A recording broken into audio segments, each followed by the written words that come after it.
Hola amigos, bienvenidos a Batallas Modernas. Hoy les hablaré de la batalla de Kursk o ofensiva de Kursk. Todo inició el 6 de agosto del 2024 cuando fuerzas ucranianas lanzaron una incursión en la región rusa de Kursk con el objetivo de desviar la atención y recursos militares rusos de otras zonas claves del conflicto. Antes de continuar es importante mencionar, el ejército ruso nunca desvió fuerzas de otras partes del frente, lo cual dejó al objetivo inicial ucraniano como un objetivo inalcanzado. En este punto es donde la propaganda pro-ucraniana entró en acción. A los ojos de la prensa occidental, se comenzó a justificar esta incursión con otros objetivos, mientras el alto mando político ucraniano aseguraba que la incursión en Kursk buscaba desgastar a las fuerzas rusas y crear un efecto negativo en la moral que terminaría por destruir a los rusos. Un ejército de propagandistas compuestos por medios de comunicación de renombre, creadores de contenido y una nueva generación de supuestos expertos exageraban cada logro alcanzado sobre el terreno. Esto último es importante tenerlo en cuenta. Al final verán por qué. Durante las primeras semanas, las tropas ucranianas lograron avances notables, ocupando varias localidades, entre ellas la ciudad de Sucha, algo así como 1.300 kilómetros cuadrados, según el propio presidente ucraniano. Para el día 26 de agosto, los avances ucranianos se habían detenido completamente. Nuevamente la propaganda entró en acción. El ejército ruso no había sido destruido y la moral tampoco se había desplomado, entonces el objetivo había cambiado. Ahora era demostrar a Rusia que Ucrania podía invadir terreno cuando quisiera. O sea, básicamente justificar esto como que el ejército ucraniano tenía capacidad de atacar el territorio ruso cuando quisiera y donde quisiera. A partir del mes de septiembre, el ejército ruso inició los preparativos para la contraofensiva, mientras el ejército ucraniano intentaba tomar Korenevo y amenazar más al norte la planta nuclear de Kursk.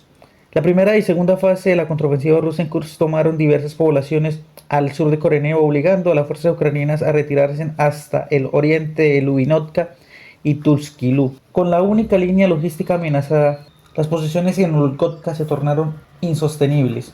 Ahora, en este punto de la batalla ya era un despropósito para Ucrania mantener posiciones en Kursk, con los avances rusos en Korenevo. Ya esta ciudad estaba fuera del alcance ucraniano, al igual que los 700 kilómetros cuadrados al otro lado del río Seink. Propósito de la fuerza ucraniana. Recordemos que volaron casi todos los cruces del río, todos los puentes, precisamente para dejar a los rusos en una posición bastante mala en términos logísticos y obligarlos a abandonar todo al otro lado del río Seink, unos 700 kilómetros cuadrados, algo que finalmente nunca sucedió. Pero eso no era todo. Al norte de Malaya la Crimea tampoco se avanzaba, mientras al sur los rusos ejercían presión en Borki. En ese momento el alto mando militar hubiese podido ordenar la retirada, ya que hasta ese momento la victoria era ucraniana. Las bajas rusas eran enormes en comparación con las bajas ucranianas. Había sido invadido su territorio.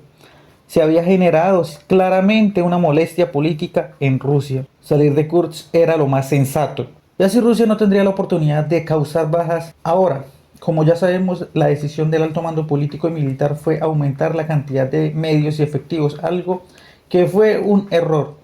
Ucrania, en su terquedad por mantener sus posiciones en Kursk, expuso a sus más preciados sistemas de armas como los sistemas HIMARS, perdiendo al menos 4 y al menos 2 sistemas antiaéreos Patriot y parte de un sistema Iris-T. Este último por grabaciones, donde se ve que partes de estos sistemas fueron impactados por misiles Iskander rusos. Y esto no es propaganda, esto es muy real. Bajas confirmadas a partir de imágenes de drones de vigilancia, pero las malas decisiones no terminaron ahí. Curiosamente, fue Ucrania quien sacó unidades de otros frentes y las desplegó en Kursk. Varios batallones y los restos de la Brigada 47 terminaron en Kursk. A causa de estos movimientos, los rusos capturaron ciudades como New York, Selidove, Kurahove, Ugledar, Bodiane y Velika Novosilivka. Este último denunciado por fuentes pro-ucranianas y unidades sobre el terreno.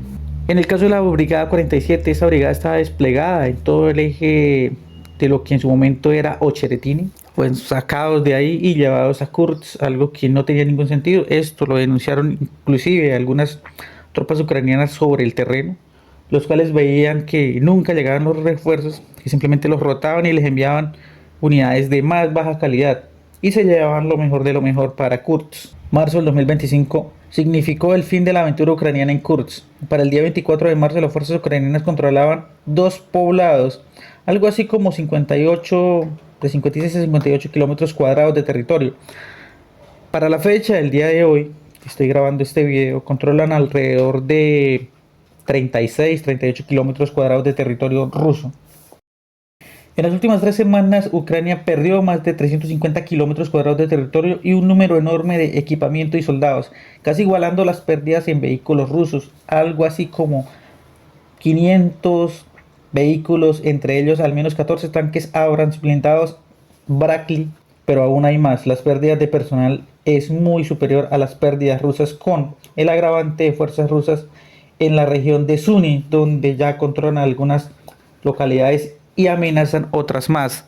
Esto último es la razón principal por la cual muchos, inclusive pro-ucranianos, se están quejando de esta operación militar en Kursk, ya que en su momento Ucrania no había tenido tantas bajas. Con esta retirada desastrosa en Sucha ha perdido grandes cantidades de efectivos y medios, igualando casi a las pérdidas rusas en cuanto a material. Me refiero a vehículos, incluyendo tanques blindados y vehículos logísticos. Ahora, en cuanto a pérdidas de personal, ya superó a Rusia hace mucho tiempo, ya que se estaba llevando grandes cantidades de tropas, inclusive en algunos casos batallones recién formados. Básicamente carne de cañón. Esto no lo hablan medios occidentales, esto no lo mencionan algunos de estos propagandistas de los que ya he hablado, pero es una realidad. Al igual que los rusos han desplegado tropas norcoreanas en Kursk, esto es una realidad, algo que no se puede ocultar. La actual batalla de Kursk es un ejemplo más claro de la inoperancia estratégica de un ejército, pero a su vez refleja cómo el mando político puede llegar a ordenar operaciones sin sentido. Ucrania desde la segunda semana de octubre del 2024 no consiguió nada en Kursk, pero acá viene lo más curioso del tema. Nuevamente la propaganda pro-ucraniana habla de objetivos alcanzados. Pasaron de asegurar que el territorio ocupado por Ucrania en Kursk sería usado como moneda de cambio en una negociación a hablar de una retirada planeada y organizada, algo que sinceramente es falso. Solo hay que ver la cantidad de bajas y vehículos y hombres en la zona de Sucha o en la carretera R200. Y nunca antes la propaganda había sido tan importante, había jugado un papel tan importante en una batalla. Tuvo tanta importancia que en muchos casos se hizo imposible diferenciar entre verdad y propaganda. Y esto aplica para los dos bandos, tanto rusos como ucranianos, aunque claramente Ucrania ya ganó en este aspecto hace mucho. ¿Quién ganó la batalla de Kursk? Sin duda Rusia, pero por culpa de la terquedad del alto mando político ucraniano y militar.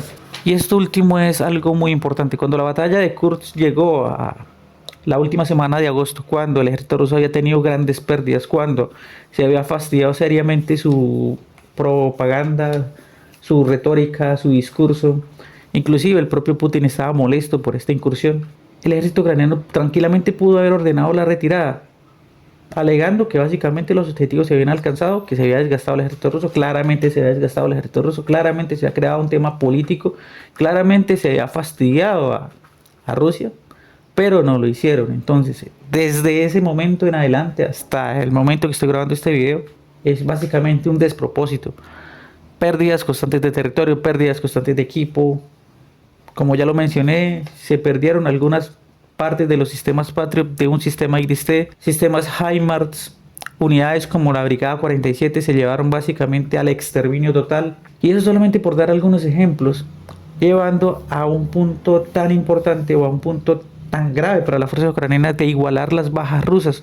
Es más, en cuanto a personal, ya hace mucho tiempo las igualaron, pero lo más peligroso para Ucrania es que se acercan a igualar las pérdidas en cuanto a material, blindados y tanques y vehículos, algo que sinceramente deja sin ningún tipo de explicación el por qué llevar tantas fuerzas a Kursk. Pero eso no es todo, y ya para terminar, y esto como dato curioso, Ucrania está lanzando una operación militar en Belgorod, algo que comenzó pésimamente mal. Ya han perdido un número bastante importante de blindados y tanques, algo así como un batallón de blindados y un número importante de tanques, inclusive tanques occidentales. Como si no fuera poco haber perdido una cantidad que supera los 500 unidades en Kursk, ahora ya se aproximan a perder casi 50 en Belgorod, algo que es una completa locura. Obviamente estos ataques se pueden hacer Pero el error básicamente de Ucrania es quererse aferrar al territorio. Espero les haya gustado este pequeño video, lo que ha sido la batalla de Kursk. Hasta la próxima.